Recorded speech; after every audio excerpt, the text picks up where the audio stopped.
Everybody, Web Salad Man and Voice of Fragrance, and we're here with, and you'll see down below, because you won't see right now, these little ships in a bottle. We're here with Chris from CC HobbyFun. Chris, how you doing today, man? Hey, how are you?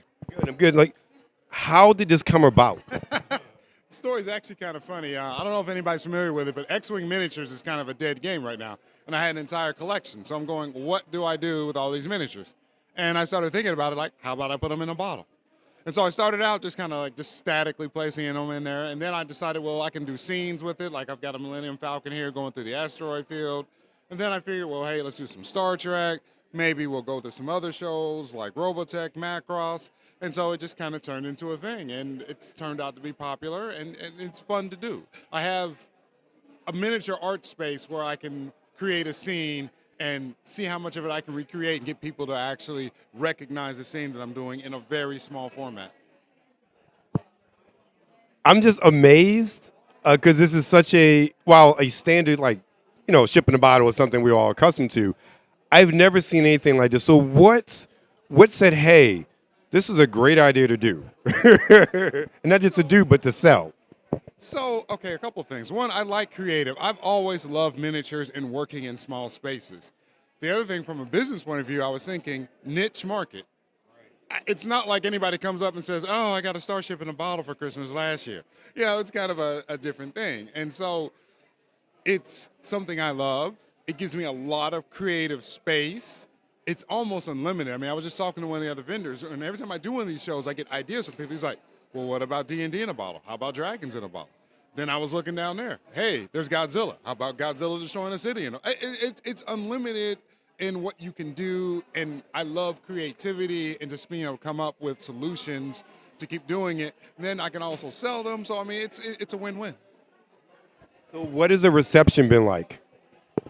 I was surprised. So when I first started doing it, I think about a year and a half ago, I was online. I've got an Etsy shop, I got my shop, and they weren't really moving. And I'm like, okay, is it that I'm not getting them in front of people, or are they not popular? The first time I took them to a show, I was blown away. People would walk up, they call out the ships, they name them without looking at the plaques, they show them to their kids, they start buying them. People started doing custom orders, they started asking for things like just all sorts of different things. And this Christmas, I kind of had my online presence correct, and the sales were good.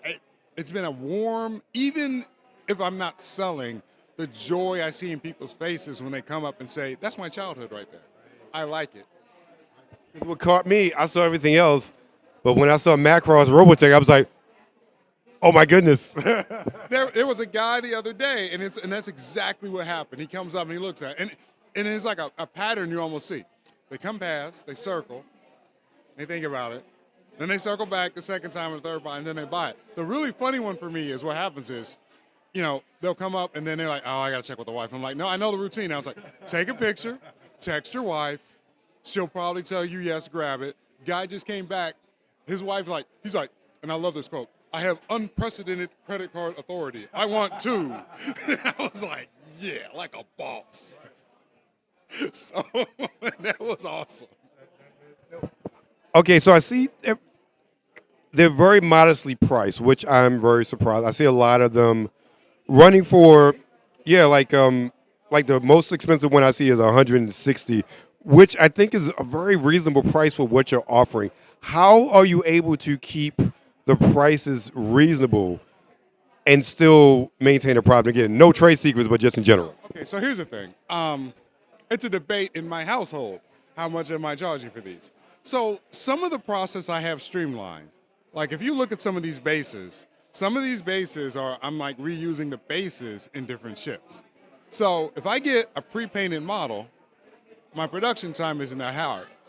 You'll see you'll see a higher price if it requires me to do more time to build, but I'm getting that faster. Now, as I go on, I may have to. The problem is it's target audience.